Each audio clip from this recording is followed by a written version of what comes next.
সময় নষ্ট কৰি কাৰোবাক গালি দিয়াৰ কাৰণে তেওঁলোকে নিজৰ সময়বিলাক জীৱনত দি আছে। ইয়াৰ দ্বাৰা মই ভাবোঁ যে একটো মোৰ কিমান ক্ষতি হ'ব সেইটো বাৰু এটা বেলেগ বিষয়, কিন্তু তেওঁলোকৰ আটাইতকৈ বেছি ক্ষতি হৈ আছে। জীৱনৰ অমূল্য সময় তেওঁলোকে কেৱল আৰু কেৱল গালি দিয়াৰ কাৰণে ব্যৱহাৰ কৰি আছে। তেওঁলোকে আচলতে এইখিনি সময়ত প্ৰশ্ন কৰিব লাগিছিল যে মই দিনটো যে মোবাইল টিপি থাকিবৰ কাৰণে সময় পাইছোঁ, আচলতে মই ইমান সময় আচলতে মই পাব নালাগিছিল। ৰাতিপুৱা উঠি পৰা মোৰ কিবা কাম থাকিব লাগিছিল, মোৰ কিবা ব্যৱসায় থাকিব লাগিছিল, মোৰ কিবা চাকৰি থাকিব লাগিছিল। একো কাম নাই কাৰণে তেওঁলোকে আচলতে এইবিলাক ইমান সময় মোবাইল টিপি থাকি কমেণ্ট কৰি থাকিব পাৰিছে। আচলতে প্ৰশ্ন কৰিব লাগিছিল যে মই ইমান বেকাৰ কিয়। আচলতে সেই প্ৰশ্নটো তেওঁলোকে কৰিবৰ কাৰণে অৱকাশ পোৱা নাই। তেওঁলোকে লাগি আছে কিবা মাংসত, কিবা গৰুত, কিবা বাঘত, কিবা ছাগলীত। গতিকে সেই বন্ধু বান্ধৱীসকলকো কওঁ যে আপোনালোকে এবাৰ ভাবি চাব, এবাৰ নিজেই নিজৰ লগত কথা পাতি চাব যে আপোনালোকে কি কৰি আছে।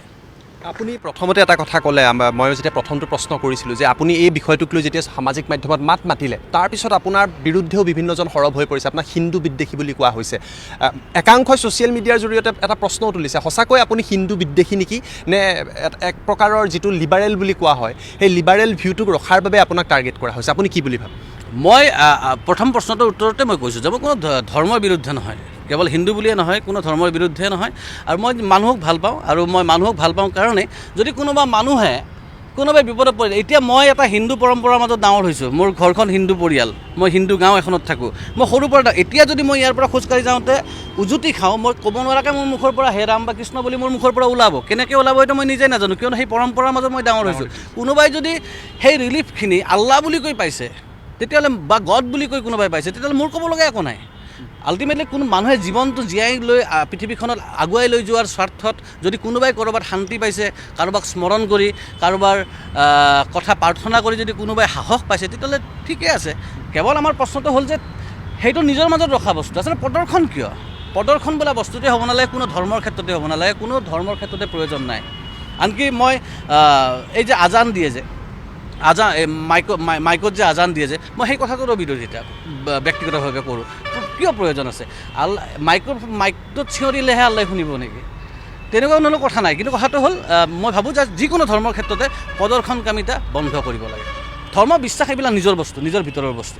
মানে সকলো ধৰ্মই যিটো প্ৰদৰ্শন কৰোঁ আমি মাইকত, ধৰা দুৰ্গা পূজা হ'লে আমি মাইক লওঁ, সকলো ধৰ্মতে সেইটো আপুনি বিৰোধিতা কৰে? মই ডেফিনেটলি বিৰোধিতা কৰোঁ। প্ৰদৰ্শনকামিতা কোনো পধ্যেই কাম্য নহয় আচলতে। আৰু মই ভাবোঁ যে যাৰ ভক্তি আছে, যিয়ে ঈশ্বৰ, সেয়া যে কেদাৰনাথত গ'লেহে মই পুণ্য পাম তেনেকুৱা নহয়। যদি ঈশ্বৰ সকলোতে আছে, যদি হিন্দু ধৰ্মগ্ৰন্থত কৈ যোৱা হৈছে যে ঈশ্বৰৰ সকলোতে অৱস্থান, ভক্ত প্ৰহ্লাদৰ সেই হিৰণ্যকশিপুৰৰ কাহিনীত আমি পঢ়িছোঁ যে ভগৱান সকলোতে আছে। যদি সকলোতে আছে, তেতিয়াহ'লে মই যিকোনো স্থানত গৈয়ে মই শুদ্ধ অন্তৰেৰে যদি তেখেতক বিচাৰোঁ, স্মৰণ কৰোঁ, তেতিয়াহ'লে মই নিশ্চয় তেখেতৰ আশীৰ্বাদ পাম। তাৰ কাৰণে যে কেদাৰনাথতে যাব লাগিব তেনেকুৱা নহয়। মোৰ গাঁৱত থকা সৰু এটা সৰু এটা মন্দিৰতো গ'লেও হয়তো ভক্তজনে তেওঁ পবিত্ৰ অন্তৰেৰে যদি ভগৱানক বিচাৰে, তেওঁ ভগৱানক পাব। আপুনি বিভিন্ন সময়ত মাত মাতি আহিছে, আমি দেখিছোঁ কেবৰ সময়ত আপুনি মাত মাতিছিলে, বা বিভিন্ন সময়ত যেতিয়া অসমৰ পৰিপ্ৰেক্ষিতত যেতিয়া এটা কোনো ধৰণৰ সামাজিক এটা পৰিৱেশৰ সৃষ্টি হয় আপুনি মাত মাতে। এই বিষয়টোত মাত মাতিব লগাৰ গুৰুত্বটো কিমান আছে বুলি আপুনি ভাবে, আৰু আপুনি মাত মতাৰ ফলত কিমান মানুহে এই কথাখিনিক লৈ, যিটো আপুনি উগ্ৰ হিন্দুত্ববাদী চিন্তা বুলি কৈছে, বা বাঘে কি খাব, গৰু মাংসক লৈ যিবিলাক আলোচনা চলিছে, এইবিলাক কিমান প্ৰয়োজনীয়, মাত মতাটোৰ কিমান প্ৰয়োজনীয়তা আছে বুলি ভাবে? আমি অতি সাধাৰণ মানুহ, সীমিত জ্ঞানেৰে কওঁ যে মই মোৰ জীৱনটো যিখিনি পাইছোঁ, মই যি কৰি আছোঁ, মই অকলে মই নহয়।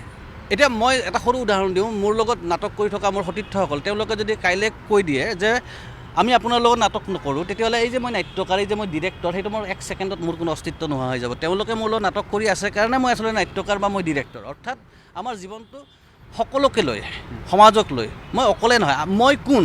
মই একোৱে নহয়। মই 2খন নাটক কৰিছোঁ বা 2টা কবিতা লিখিছোঁ।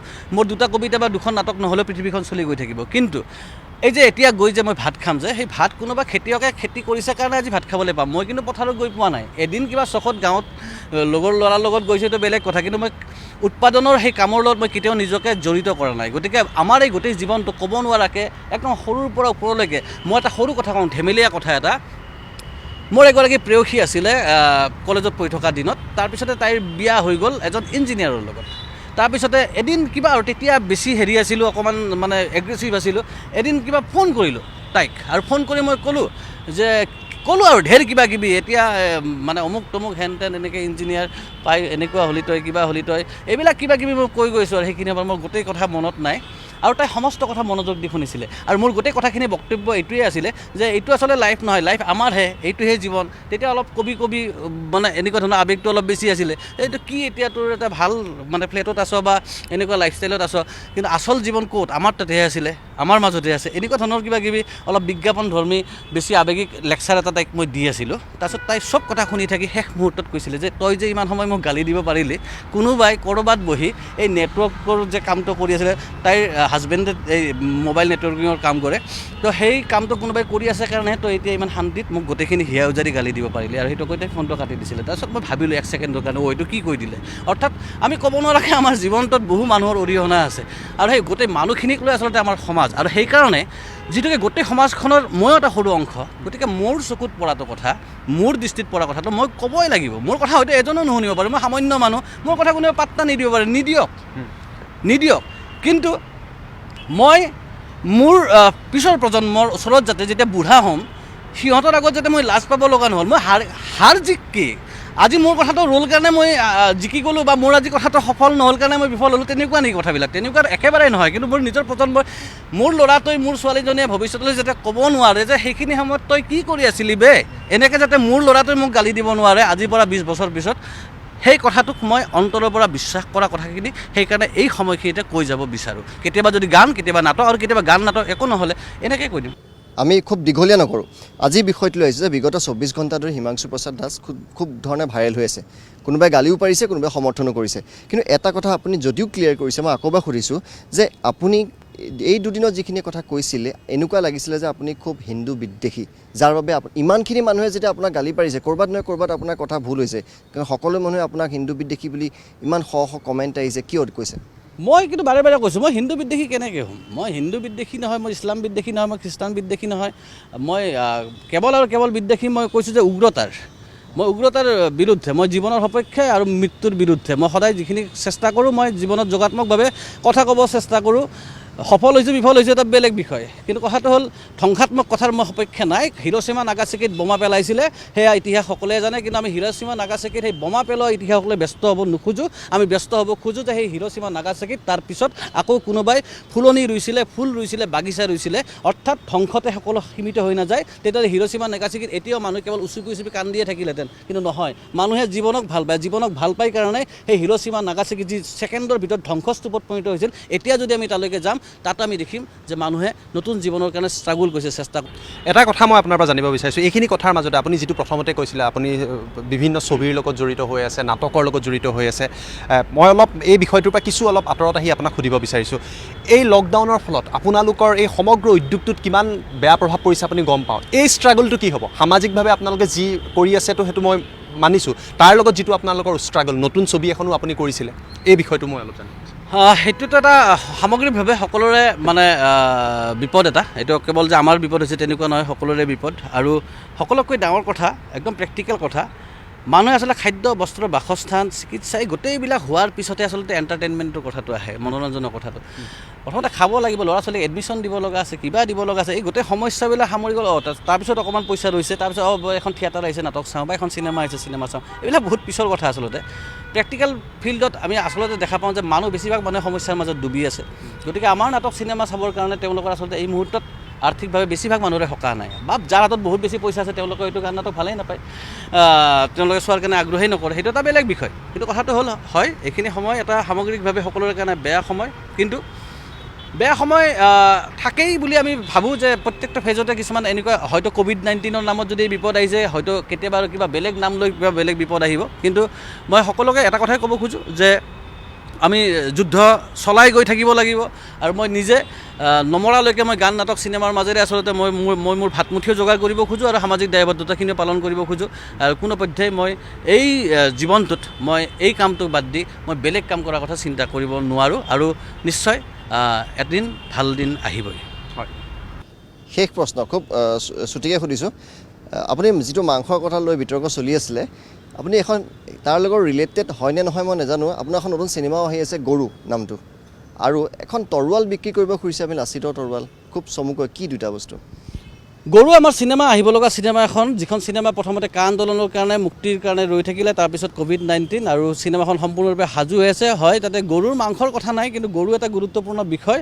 আৰু আটাইতকৈ ডাঙৰ কথা, চাৰিঠেঙীয়া আমাৰ গৰুটো আমি সকলোৱে চিনি পাওঁ আমি, কিন্তু আমি চিনেমাখনত ক'ব খুজিছোঁ দুঠেঙীয়া গৰুৰ কথা। আৰু মই ভাবোঁ যে এইখন চিনেমা আমাক ভাল পোৱা মানুহখিনিয়ে যিমান চোৱাটো দৰকাৰী, মই ভাবোঁ যে আমাক বেয়া পোৱা মানুহখিনিয়ে চোৱাটো অতি প্ৰয়োজন। মই তেওঁলোকক অনুৰোধ কৰিম, তেওঁলোকক দৰকাৰ হ'লে মই যিখিনিয়ে গালি দিছে তেওঁলোকক মই দুখন চিনেমা তেওঁলোকক মই পিছত মানে তেওঁলোকক চোৱাৰ ব্যৱস্থা কৰি দিম, তেওঁলোকৰ নিজৰ চইচৰ। কিন্তু যিসকলে আটাইতকৈ বেছি গালি পাৰি আছে, তেওঁলোকৰ কাৰণে এইখন চিনেমা আটাইতকৈ বেছি প্ৰয়োজনীয়। আৰু তৰোৱালখন তৰোৱাল এইখন আমাৰ সৰুৰ পৰা আমি শুনি আহিছোঁ যে আছে হেংদাং, লোৱা নাই, ল'লে হেংদাং ৰক্ষা নাই, কিন্তু হেংদাংখন লোৱা কেতিয়াও দেখা নহ'ল আমাৰ জীৱনত। তো সেই হেংদাংখনক লৈ আচলতে লাচিত বৰফুকনৰ হেংদাংখন কিমান মূল্য আজিৰ তাৰিখত, তাকে লৈ এখন নাটক বুলি ক'লে ভুল হ'ব, ডিজিটেল প্লে, তাকে লৈ আমি নতুন ধৰণে ৰাইজৰ ওচৰত অকণমান আগতে জ্যোতিদ্বীপে যেনেকৈ সুধিছিলা যে কি কৰিব, আমি চেষ্টা কৰি আছোঁ যে এনেকুৱা পৰিপ্ৰেক্ষিতত আমি কেনেকৈ নাটক বা চিনেমাক লৈ যাব পাৰোঁ। হেংদাং ফৰ চেল নতুন এটা প্ৰচেষ্টা, কিছুদিন পিছতে সমস্ত কথা আপোনালোকে গম পাব। শেষত মই এটা কথা আপোনাৰ পৰা জানিব বিচাৰিছোঁ, এই যিখিনি কথা আপুনি সামাজিক অৱস্থাটোৰ কথা কৈছে, গৰু মাংস লগ বা উগ্ৰ হিন্দুত্ববাদী সত্যৰঞ্জন বৰা, এই বিষয়বিলাক ছবিৰ মাধ্যমেৰে, নাটকৰ মাধ্যমেৰে নতুন প্ৰজন্মৰ মাজত আপুনি লৈ যোৱাৰ চেষ্টা কৰিব নেকি? কাৰণ আপোনাৰ এটা দায়বদ্ধতা আছে, কাৰণ আপুনি হয় আজি আমাৰ আগত কৈছে, 10জনে গম পাব, আপোনাৰ সমৰ্থন কোনোবাই কৰিব পাৰে, আপোনাৰ বিৰোধিতা কৰিব পাৰে। স্পাইৰেল অফ চাইলেঞ্চ বুলি এটা থিয়ৰী আছে, যে যেতিয়া মানে একাধিক মানুহ থাকে সঁচাটো হয়তো নক'ব পাৰে, কিন্তু আপোনালোকৰ এটা ক্ষমতাও আছে। নিশ্চয় আমি ভাবোঁ যে প্ৰতিজন আমি জ্যোতিপ্ৰসাদ বিষ্ণুৰাভা বা মহাপুৰুষ শ্ৰীমন্ত শংকৰদেৱৰ অসমৰ আমি এজন সাধাৰণ সাংস্কৃতিক কৰ্মী, আৰু মই ভাবোঁ যে জ্যোতিপ্ৰসাদ বিষ্ণুৰাভাই আচলতে সংস্কৃতিলৈ যি কথা কৈ গৈছে, তাৰপিছত আৰু পৃথিৱীৰ বেলেগ যে আমি কথা শুনিব লগা আছে, মই নাভাবোঁ। তেওঁলোকে সমস্ত কথা সামৰি থৈ গৈছে যে শিল্পীৰ দায়িত্ব কি। জ্যোতিপ্ৰসাদে কৈছিলে যে তেওঁ কৈছিলে যে কাৰ্পেটৰ পৰা খাহনি লৈ, বহুত ডাঙৰ বাক্য এটা, কাৰ্পেটৰ পৰা খাহনি লৈ নামি যোৱাৰ কথা কৈছিলে। তেওঁ আৰু এটা বাক্য কৈছিল যে জনগণৰ পৰা লৈ জনগণক দিয়াটোৱে হৈছে আৰ্ট। আমাৰ যি ল'ব লগা আছে জনগণৰ পৰা ল'ব লগা আছে, সেইখিনিকে আমি নতুন ধৰণে সজাই জনগণক দিয়াৰ দায়িত্ব আমি তাকেই কৰিবৰ কাৰণে চেষ্টা কৰিম। আৰু মই জাষ্ট এই গোটেইখিনি কথা লৈ এটা কথাই ক'ব খোজোঁ, মোৰ চাগে আধৰুৱা হৈ থাকিব এইখিনি কথা নক'লে, সেইটো হ'ল আমি সকলোৱে গীতাৰ আটাইতকৈ বিখ্যাত বাক্যটো আমি সকলোৱে জানো যে কৰ্মই ধৰ্ম। এতিয়া চাকৰি নাই, এতিয়া জীৱিকা নাই, এতিয়া ব্যৱসায় বন্ধ, যিসকলৰ চাকৰি আছিল তেওঁলোকৰ ছাঁটাই হ'ল। তো এনেকুৱা সময়ত যদি কৰ্ম নাই, তেতিয়া ধৰ্ম কেনেকৈ হ'ব? মই বেলেগৰ কথা ক'ব যোৱা নাই, স্বয়ং মানে আমাৰ সকলোৰে শ্ৰদ্ধাৰ আদৰৰ সেই ধৰ্মগ্ৰন্থত লিখি যোৱা এটা কথা যে কৰ্মই ধৰ্ম। যদি কৰ্মই ধৰ্ম হয়, যদি প্ৰকৃত ধৰ্ম এতিয়া জীয়াই ৰাখিব লাগে, তাৰ কাৰণে কাম লাগিব। এতিয়া কামেই নাই, ইমান ডাঙৰ এটা নিবনুৱা সমস্যাৰ মাজত আমি ডুবি আছোঁ, ইমানবিলাক ব্যৱসায় যোৱা দিনবিলাকত বন্ধ হৈ গ'ল, ইমানবিলাকৰ চাকৰি গ'ল, চাকৰি পাতিব গৈ আকৌ তাক লৈ আৰু এখন বেলেগ নাটক হৈ যায়, চাকৰিত আকৌ ইণ্টাৰভিউৰ কাৰণে ৰিহাৰ্চল হয়। তো তেনেকুৱা এটা পৰিৱেশত য'ত কৰ্মই নাই, তাতে ধৰ্ম কেনেকৈ হ'ব? কৰ্মই যদি ধৰ্ম, তেতিয়াহ'লে কৰ্ম ক'ত? প্ৰথমতে কৰ্ম দিয়ক, তাৰপিছত ধৰ্ম হ'ব। আৰু মই এতিয়া নিশ্চিত যদি কৰ্ম আহে, তাৰপিছত এইবিলাক ফকতীয়া কথা লাগি থাকিবৰ কাৰণে একেবাৰে কাৰো সময় নাথাকিব। আৰু ময়ো তাৰমানে লাজ লাগিছে যে এই কথাবিলাক কালিৰ পৰা বিশেষকৈ বহুত পাতি থাকিব লগা হৈছে। আচলতে দুৰ্ভাগ্য যে এইখিনি সময়ত আচলতে আমি কথা পাতি থাকিব লাগিছিল কিবা গান, নাটক, চিনেমাৰ পাতি থাকিব লগা হৈছে কিবা গৰু, ছাগলী, অৰ্থাৎ ক'ব নোৱাৰাকৈ আমিও সেই এটা প্ৰপাগাণ্ডাৰ এটা ষড়যন্ত্ৰৰ আমিও কোনোবাখিনিত বলি হ'লোঁ। তাৰ কাৰণে কোনোবাখিনি নিজৰ মাজত গ্লানি এটাও হৈছে। কিন্তু বাছ ইমানখিনিয়ে কথা, আৰু কোনো ধৰ্ম ইছলাম বা কিবা নাই।